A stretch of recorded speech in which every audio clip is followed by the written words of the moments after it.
मैं शॉर्ट में आपको परमेश्वर की कुछ बातें बताना चाहता हूँ। और जिसका श्रेय या जिसका स्टार्टिंग भाई सुरेश के द्वारा हो चुकी है, नया जन्म उन्होंने बोला।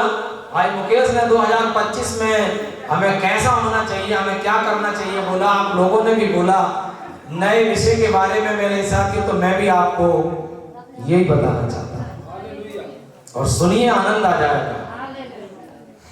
आप लोग यहाँ बैठे हैं, सच में अस्पतालों से अच्छा यहाँ बैठना लग रहा है कि लग रहा है?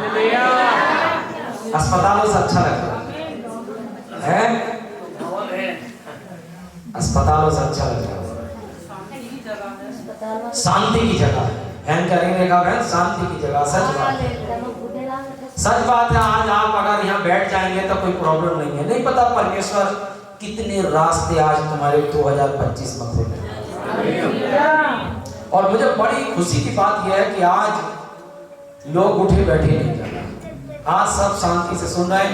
इमरजेंसी में तो कोई पानी लेने घर जा सकता है, बच्चे भी शांत हैं। हालेलुया।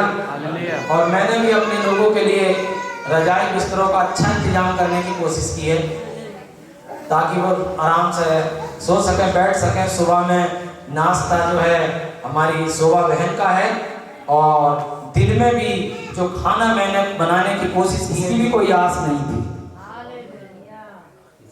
और इसीलिए वो चर्च की एक्टिविटी में भाग लेता है और मेरा भी बहुत ध्यान रहता है।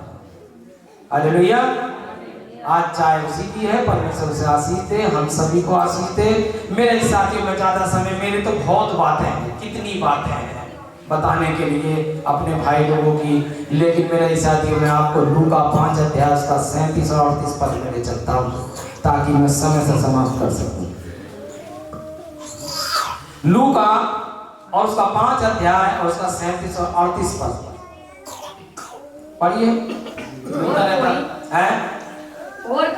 और कोई नया दाखरस, नए जन्म की बात हो रही थी, अभी नए साल की बात हो रही है, नई जिंदगी की बात हो रही है। और कोई नया दाखरस पुरानी मस्कों में नहीं भरता, पुरानी मस्कों में नहीं भरता, नहीं तो नया दाखरस मस्कों को फाड़ कर बह जाएगा और मस्कें भी नष्ट हो जाएगी। दाखरस आप समझते हैं अंगूरों का रस जो पूर्व काल में वहां होता था, आज भी है हमारे पास। और वो नया दाखरस जो होता था वो नई मस्कों में रखा जाता था। अगर नया दाखरस पुरानी मस्कों में रख जाए तो मस्कें फट जाएंगी और बह जाएंगी।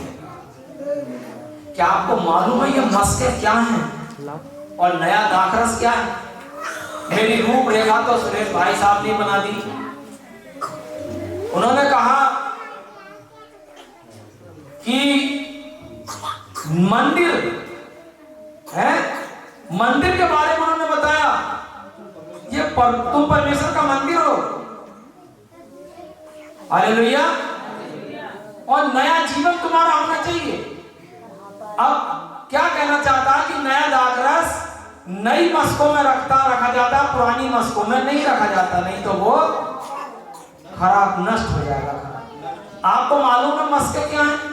अभी वो कह रहे थे सुरेश भाई के बाइबल दृष्टांतों में लिखी, बाइबल मिसालों में लिखी, उदाहरणों में लिखी। पता है कैसे? परमेश्वर के वचन में लिखा, परमेश्वर स्वयं कहता है कि मैं तुझे उस देश लिए जाता हूं जहां दूध और मधु की धाराएं बहती हैं। आप मुझे बताइए, कहीं कोई धारा बह रही है? हर नदी में पानी है? दूध की कई नदी है? शहद की कई नदी है क्या शहद की नदी? नहीं है। एक उदाहरण है कि मैं तुझे भाग्यशाली देश में ले जाऊंगा। बाइबल उदाहरणों में लिखी है। प्रभु यीशु मसीह कहता है यदि तेरी आंख तुझे ठोकर खिलाती है तो आंख निकाल कर फेंक दे। मुझे बताओ कितने लोगों ने ये बात पूरी करी है अभी तक? आंख का मतलब निकालने का मतलब, हमारे स्वास्थ्य क्षेत्र में एक आदमी ने आंख ही निकाल दी, सच में कील से आंख निकाल दी। क्या मकबूल भाई बात सही है? सही है। सूजे से निकालती, सूजे से।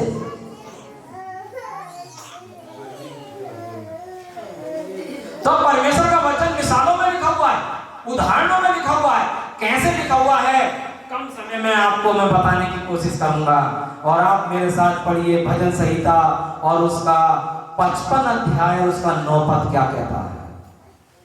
हे प्रभु, हे प्रभु उनका सत्यानाश कर और उनकी भाषा में गड़बड़ी डाल दे। ये दाऊद की प्रार्थना है। क्योंकि एक मिनट, किसकी प्रार्थना लिखा है?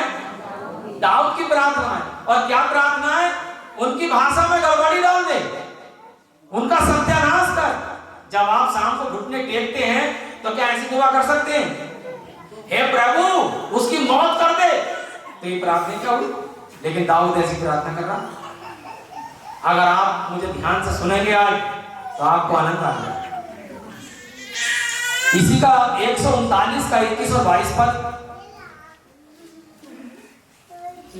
हाँ, हे यहोवा, 21 और 22। हे यहोवा, क्या मैं तेरे बैरियों से बैर न रखूं? क्या मैं तेरे बैरियों से बैर ना रखूं? ये दुआ आप कर लेंगे? ये करना क्या दुआ? ये दुआ हो रही है। हे प्रभु उनका सत्यानाश कर दे, उन्हें मार डाल। और दाऊद प्रार्थना कर रहा है, हे यहोवा, हे यहोवा, क्या मैं तेरे बैरियों से बैर न रखूं? क्या मैं तेरे बैरियों से बैर ना रखूं और तेरे विरोधियों से रूठ न जाऊं? और तेरे विरोधियों से रूठ ना जाऊं? हाँ, हाँ, मैं उनसे पूर्ण बैर रखता हूँ। हाँ, मैं उनसे पूर्ण बैर रखता हूं। ये दुआ कर रहा है दाऊद। मैं उनको अपना शत्रु समझता हूँ। मैं उन्हें अपना दुश्मन समझता हूं। और परमेश्वर सुनिए आप दुआ को। आज मुझे बताइए कौन चर्च में कौन सा आदमी ये दुआ कर लेगा? बुलंद बयान कर लेगा? है घुटने टेको शाम को और कहकर मैं परमेश्वर मार डालूं से। ये कौन सी प्रार्थना हो रही है? और दाऊद ये प्रार्थना कर रहा। अब आपने प्रार्थना सुन ली। अब जब यीशु मसीह इस पृथ्वी पर आता है, जब नया दाखरस आता है, और नया दाखरस जब आता है तो नए दाखरस को नई मस्कों की जरूरत होती है। हालेलुया।